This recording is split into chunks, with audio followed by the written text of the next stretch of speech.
Hello and welcome back everyone. તો સ્વાગત છે આપ સર્વેનું પ્રિપેરેશન વિથ જુનિયર ટેસ્ટના ડિજિટલ પ્લેટફોર્મ પર। તો આજે આપણે જોવાના છે કરંટ અફેરના મોસ્ટ ટાઈમ એવા પ્રશ્નો।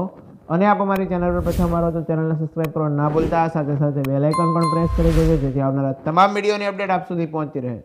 અને હજુ સુધી તમે અમારી ટેલિગ્રામ ચેનલ તેમજ વોટ્સઅપ ચેનલ જોઈન ના કરી હોય તો નીચે ડિસ્ક્રિપ્શન બોક્સમાં તેની લિંક આપેલી છે, તો ત્યાં જઈને તમે જોઈન કરી શકો છો। તો શરૂ કરીએ કરંટ અફેરના મોસ્ટ ટાઈમ એવા પ્રશ્નો।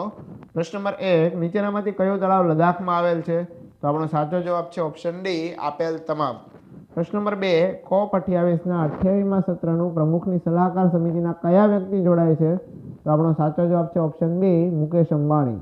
સ્ટાન્ડર્ડ IAS 1826/7/2023નો હેતુ શું છે, જે તાજેતરમાં BIS દ્વારા લોન્ચ કરવામાં આવ્યો હતો? તો આપણો સાચો જવાબ છે ઓપ્શન ડી, બી અને સી બંને। પ્રશ્ન નંબર 4, ભારતમાં એમિશન ટ્રેડિંગ સ્કીમ અમલમાં મૂકનાર દેશનું બીજું શહેર બન્યું છે? તો આપણો સાચો જવાબ છે ઓપ્શન બી, અમદાવાદ। પ્રશ્ન નંબર 5, ભારતના વડાપ્રધાન દ્વારા UN ક્લાઇમેટ કોન્ફરન્સની કઈ આવૃત્તિને કયા વર્ષે ભારતમાં યોજવાનો પ્રસ્તાવ મૂક્યો છે? તો આપણો સાચો જવાબ છે ઓપ્શન સી, 2028માં COP 33। પ્રશ્ન નંબર 6, જળ શક્તિ મંત્રાલય દ્વારા જલ ઇતિહાસ મહોત્સવનું આયોજન ક્યાં કરવામાં આવશે? તો આપણો સાચો જવાબ છે ઓપ્શન એ, શમસી તળાવ, જહાજ મહેલ। પ્રશ્ન number 7, animal pandemic preparedness initiative APPI પ્રોજેક્ટનો હેતુ 5 સહભાગી રાજ્યોના કેટલા જિલ્લાઓને આવરી લેવાનો છે? તો આપણો સાચો જવાબ છે ઓપ્શન બી, 151।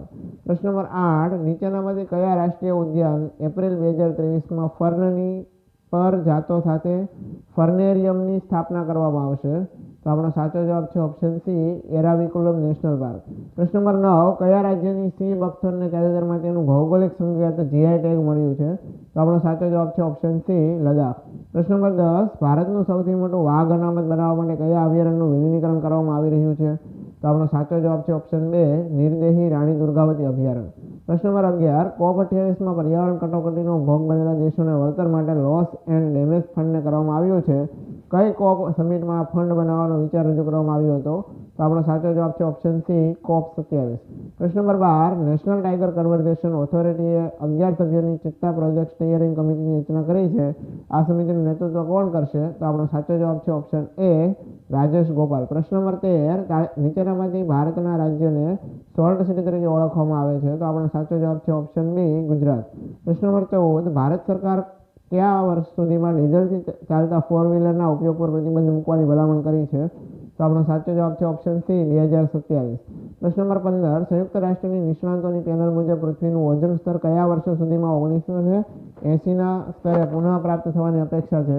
તો આપણો સાચો જવાબ છે ઓપ્શન ડી, 2040। પ્રશ્ન નંબર 16, ભારતમાં સૌથી મોટો પશુ માટેનો મેળો ક્યાં ભરાય છે? તો આપણો સાચો જવાબ છે ઓપ્શન એ, સોનપુર, બિહાર।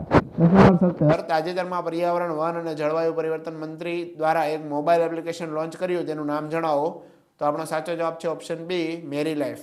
પ્રશ્ન નંબર 18, દક્ષિણ એશિયાના પ્રથમ સેન્ટર ફોર સ્પીસીસ સર્વાઇવલ કયા દેશમાં બનાવવામાં આવશે? તો આપણો સાચો જવાબ છે ઓપ્શન સી, ભારત। પ્રશ્ન નંબર 19, નીચેનામાંથી કયા રાજ્ય હાથીઓના DNA પ્રોફાઇલિંગની શરૂઆત કરી છે? તો આપણો સાચો જવાબ છે ઓપ્શન ડી, ઝારખંડ। પ્રશ્ન નંબર 20, નીચેનામાંથી ઉદયભૂમિ કયા મહાન વ્યક્તિની સમાધિ સ્થળ છે?